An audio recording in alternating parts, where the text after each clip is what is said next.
Assalamualaikum warahmatullahi wabarakatuh. Dalam kesempatan kali ini, izinkan kami untuk mempresentasikan hasil kerja kelompok kami dengan judul Hadis Ditinjau dari Kuantitas dan Kualitas. Untuk kelompok kami adalah 1. Raffi Nur Aditya, 2. Umar Abdul Aziz, 3. Muhammad Reza Tri Setiawan. Sebelum saya menjelaskan tentang materi hari ini, izinkan saya menerangkan tentang arti hadis. Hadis merupakan isim dari tahdits yang berarti pembicaraan. Hadis menurut bahasa yaitu lughat, yaitu al-jadid atau sesuatu yang baru. Lawan kata dari al-qadim, sesuatu yang lama. Al-khobar atau bercerita, yaitu sesuatu yang dipercayakan dan dipindahkan dari seseorang kepada orang lain. Al-qorib atau yang dekat, belum lama terjadi. Sedangkan menurut istilah ahli hadis, segala ucapan Nabi Shallallahu Alaihi Wasallam, segala perbuatan beliau dan segala keadaan beliau. Para muhadisin berbeda-beda pendapatnya dalam menafsirkan al-hadis. Perbedaan tersebut disebabkan karena terpengaruh oleh terbatas dan luasnya objek peninjauan mereka masing-masing. Dan perbedaan sifat peninjauan itu melahirkan dua macam takrif al-hadis, yaitu takrif yang terbatas dan takrif yang luas. Klasifikasi hadis. Klasifikasi hadis ada dua, yaitu kuantitas dan kualitas.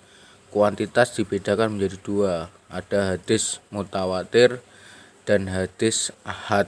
Untuk kualitas ada tiga, yaitu hadis sahih, hadis hasan, dan hadis dhaif. Hadis ditinjau dari kuantitas. 1. Mutawatir. Mutawatir menurut bahasa berarti mutatabi, yang datang berturut-turut dengan tidak ada jaraknya. Sedangkan menurut istilah dapat didefinisikan hadis yang diriwayatkan oleh sejumlah perawi yang secara tradisi tidak mungkin mereka sepakat untuk berdusta. Jumlah banyak itu dari awal sanad sampai akhirnya, dengan syarat jumlah itu tidak kurang pada setiap tingkat sanadnya. Hadis mutawatir dibagi menjadi dua. 1. Hadis lafzi, maknanya adalah hadis yang mutawatir lafadznya, bukan maknanya. 2. Hadis aknawi, maknanya adalah hadis yang mutawatir maknanya, bukan lafadznya, seperti hadis-hadis tentang mengangkat tangan pada waktu berdoa. 2. Hadis ahad. Ahad jamak dari ahada menurut bahasa al-wahid, yang berarti satu. Dengan demikian hadis ahad adalah hadis yang diriwayatkan oleh satu orang. Sedangkan hadis ahad menurut istilah dan banyak didefinisikan oleh para ulama adalah khobar, yang jumlah perawinya tidak sampai jumlah perawi hadis mutawatir, baik perawinya itu 1, 2, 3, 4, 5, dan seterusnya, yang tidak memberikan pengertian bahwa jumlah perawi tersebut tidak sampai kepada jumlah perawi hadis mutawir. Hadis ahad secara garis besar oleh ulama-ulama hadis dibagi menjadi dua, yaitu hadis mansur dan ghairu mansur. Ghairu mansur terbagi dua lagi, yaitu aziz dan gharib. Hadis mansur menurut bahasa muntasir, yang berarti sesuatu yang sudah tersebar atau sudah populer. Berdasarkan dari segi kualitasnya atau mutu, maka hadis itu terbagi menjadi 3 bagian, yakni yang pertama adalah hadis sahih, yang kedua hadis hasan, dan ketiga hadis dhaif. Untuk yang pertama-tama kita akan membahas hadis sahih. Para ulama hadis memberikan definisi hadis sahih sebagai hadis yang sanadnya bersambung, dikutip oleh orang yang adil lagi cermat dari orang yang sama, sampai berakhir pada Rasulullah Shallallahu Alaihi Wasallam atau kepada sahabat atau kepada tabiin. bukan hadis yang syadz atau hadis yang kontroversial dan terkena ilat yang menyebabkan cacat dalam penerimaannya.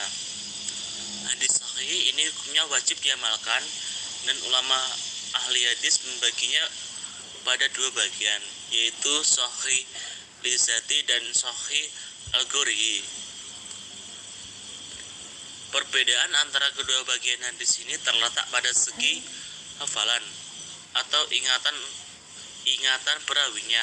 Pada sahih lizatihi ingatan perawinya sempurna, sedangkan pada hadis sahih al-ghori ingatan perawinya kurang sempurna. Yang dimaksud dengan hadis sahih al-zati ialah hadis sahih yang memenuhi persyaratan makbul secara sempurna sesuai dengan maksud pengertian sahih. Sedangkan yang dimaksud dengan sahih al-ghori ialah kebalikan dari sahih lizati, khususnya dari segi ingatan atau hafalan perawi. Jadi pada hadis ini ingatan perawinya kurang sempurna atau khalil adab. Yang kedua adalah hadis hasan. Menurut bahasa hasan sifatnya musyabbahah dari al-hus yang mempunyai arti al-jamal atau bagus. Sedangkan cara istilah para ulama berbeda pendapat dalam mendefinisikannya karena melihat bahwa ia merupakan pertengahan dari hadis sahih dan hadis dhaif, dan juga karena sebagian ulama mendefinisikan sebagai salah satu bagiannya. Hadis hasan terbagi menjadi dua, yaitu hadis yang tingkat akurasinya di bawah hadis sahih sebagaimana definisi di atas, dan hadis hasan al-ghori adalah hadis yang dhaif jika diriwayatkan dari jalur yang lain yang lebih kuat darinya. Ketiga adalah hadis dhaif. Hadis dhaif yaitu hadis yang tidak memenuhi standarisasi hadis sahih maupun hadis hasan. Hadis ini tidak bisa dijadikan sebagai hujah. Adapun klasifikasi hadis dhaif yaitu yang pertama adalah hadis dhaif karena celah pada perawi. Untuk yang kedua adalah maudhu, hadis yang diciptakan oleh seorang pendusta yang menisbahkan kepada Rasulullah secara palsu dan dusta baik disengaja atau tidak. Yang kedua adalah matruk, hadis yang menyendiri dari periwayatan yang diriwayatkan oleh seorang yang tertuduh dusta dalam hal hadis. Yang ketiga ma'ruf dan munkar. Munkar yaitu hadis yang menyendiri dalam periwayatan yang diriwayatkan oleh orang yang banyak kesalahan, banyak kelengahan atau jelas kefasikannya yang bukan karena dusta. Sedangkan ma'ruf adalah lawan dari hadis munkar, yaitu hadis yang perawinya orang sikhah. Yang kedua adalah mu'alah, hadis yang setelah diadakan penelitian dan penyelidikan tanpa adanya salah sangka perawi dengan mewasalahkan atau menganggap sanadnya bersambung. Hadis yang munkhati atau memasukkan hadis yang hadis lain atau semisal dengan itu. Yang ketiga adalah mudraj, hadis yang disandur dengan sesuatu yang bukan hadis atau perkiraan bahwa hadis itu termasuk hadis. Hadis yang perwarnanya jelek banyak karena sudah lanjut usia, tertimpa bahaya, terbakar dan kitabnya hilang. Yang kedua adalah hadis dhaif karena gugur rawi. Yang ketiga adalah mualak, hadis yang gugur rawinya seorang atau lebih dari awal sanad. Yang keempat mursal, hadis yang gugur dari akhir sanadnya seseorang setelah tabi'in. Yang kecil adalah mudallas, hadis yang diriwayatkan menurut cara yang diperkirakan bahwa hadis itu tiada ternoda. Yang kedua munqati, hadis yang gugur seorang rawinya sebelum sahabat di satu tempat atau gugur dua orang pada dua tempat dalam keadaan yang berturut-turut. Yang kedua adalah hadis dhaif karena manatnya.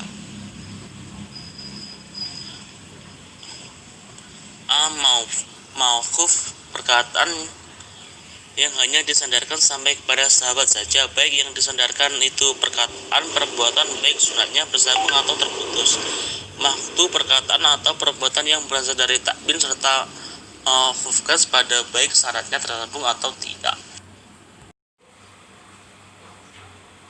Kriteria penelitian hadis. Mengenai status riwayat ahad, para ulama berbeda pendapat. Sebagian ada yang mengatakan riwayat yang ahad lalu berstatus zani al-wurud.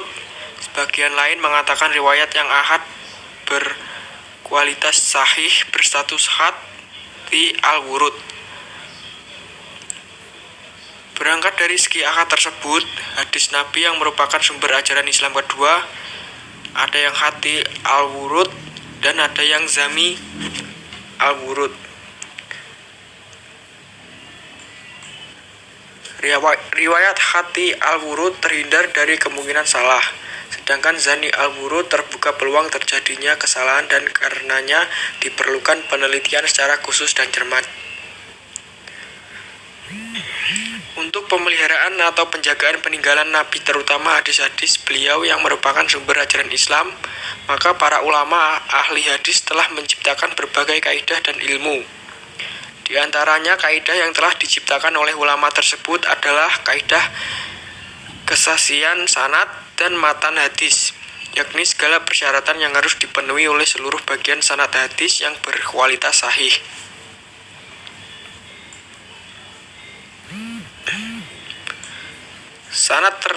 Sanad bersambung ialah setiap periwayatan sanad dalam hadis menerima riwayat hadis dari periwayatan terdekat sebelumnya. Keadaan demikian berlangsung dari awal sampai akhir sanad. Untuk mengetahui bersambung atau tidaknya suatu sanad, maka jalan yang ditempuh adalah sebagai berikut. 1. Mencatat semua nama periwayat dalam sanad yang diteliti. 2. Mempelajari sejarah hidup masing-masing periwayat dengan tujuan agar apakah periwayat itu adil atau tadlis, dan apakah antara periwayat yang terdekat itu berhubungan, artinya hidup sejaman. 3. Meneliti kata-kata atau lambang periwayat sanad.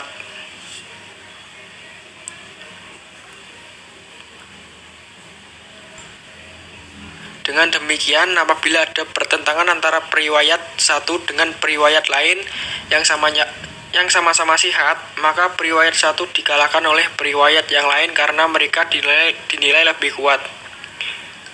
Sihat dalam hal ini lebih mengarah kepada dabit, jadi sebab utamanya syahdah sanad hadis karena perbedaan tingkat keabitannya periwayatan, dan lebih spesifik adalah keterputusan sanad, atau dengan kata lain, apabila unsur sanad bersambung atau unsur periwayat bersifat dabit terpenuhi, maka kesyahdan sanad tidak akan terjadi. Terhindar dari ilat. Pengertian ilat secara istilah ilmu hadis ialah rusaknya kualitas hadis yang pada dasarnya sahih menjadi tidak sahih karena sebab yang tersembunyi. Pengertian ilat di sini bukanlah pengertian umum tentang sebab kecatatan hadis, misalnya catatan umum yang berakibat lemahnya sanad yang mengacu kepada terjadinya keterputusan sanad.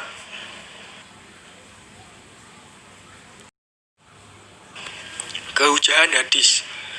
Kehujahan hadis merupakan sesuatu yang terkait dengan hadis untuk dijadikan pedoman atau pegangan yang dapat diamalkan dalam kehidupan sehari-hari. Para ulama sependapat bahwa hadis ahad yang sahih dapat dijadikan hujah untuk menetapkan syariat Islam. Namun mereka beda pendapat apabila hadis kategori ini dijadikan hujah untuk menetapkan masalah-masalah akidah. Kemudian untuk hadis hasan dapat dinyatakan bahwa pada umumnya ulama masih menerimanya sebagai hujah. Sedangkan hadis dhaif pada umumnya ulama menolaknya sebagai hujah, dan mereka juga sepakat melarang meriwayatkan hadis dhaif yang maudhu tanpa menyebutkan kemauduannya. Tetapi kalau hadis dhaif itu bukan hadis maudhu, maka masih diperselisihkan tentang boleh atau tidaknya diriwayatkan untuk berhujah. Dalam hal ini ada dua pendapat. 1. Melarang secara mutlak. meriwayatkan segala macam hadis dhaif baik untuk menetapkan hukum maupun untuk memberi sugesti amalan utama. Pendapat ini dipertahankan oleh Abu Bakar Ibnu Al-Arabi. 2. Memperbolehkan, meskipun sanadnya dilepas tanpa menjelaskan faktor-faktor kelemahannya, untuk memberi sugesti, menerangkan keutamaan amal, dan lain-lain yang bukan untuk menetapkan syariat dan akidah.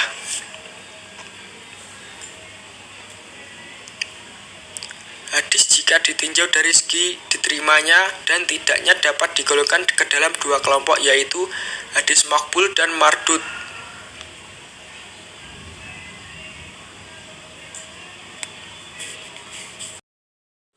Demikianlah presentasi dari kelompok kami. Untuk yang belum paham silahkan bertanya. Saya akhiri, kurang lebihnya kami mohon maaf. Ihdinas siratal mustaqim. Wassalamualaikum warahmatullahi wabarakatuh.